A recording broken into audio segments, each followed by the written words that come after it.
Hi again, welcome to this video where I will briefly be introducing inquiry-based learning.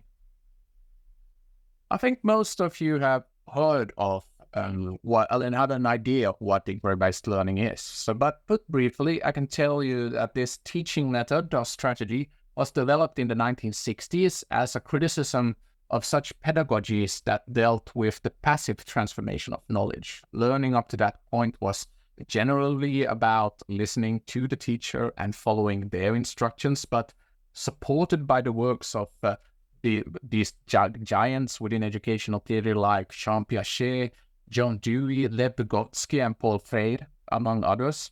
This view of learning began to be challenged. Students and pupils would be part of the learning process themselves. They would become so-called active learners. This tradition is often described as constructivism, which, among other things, emphasizes learning as an active social process. Inquiry-based learning should be understood as part of this tradition of learning. It is thus a teaching method that allows students to construct knowledge themselves through inquiry. From a research-based teaching and learning perspective, this means, among other things, that students are encouraged to adopt the methods and practices used by researchers. Thus, the aim is to turn students into researchers, at least at a basic level. As inquiry-based learning is widely used in higher education and elsewhere, where its effects have been the subject of extensive research.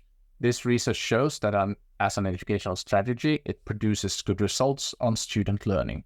And to summarize these studies, inquiry-based learning has proven effective for deep learning, where the student learns what the student learns is more likely to become part of their long-time knowledge. It is also beneficial for critical thinking, as has been shown to give students skills that are essential for their future. But I'll get back to that in the last video. For this reason, educational institutions around the world have also embraced this learning strategy to develop citizens with good academic literacy.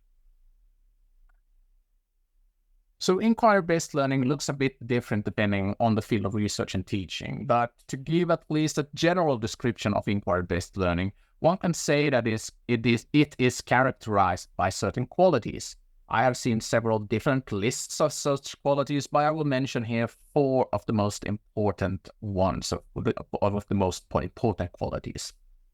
First, it is student-led, which means that it is primarily the students who are active in the search for knowledge. They will thus strive for deeper knowledge by, for example, asking questions, exploring different themes, and seeking answers to the questions that interest them. Second, it is collaborative.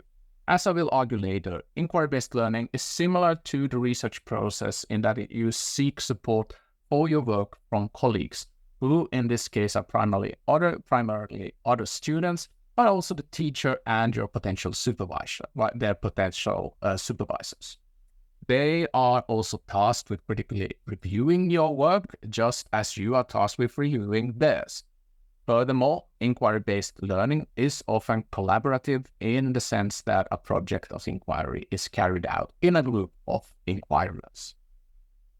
Third, it is also reflective.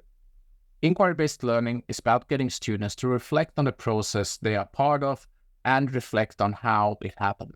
Accordingly, it helps them to become critical thinkers.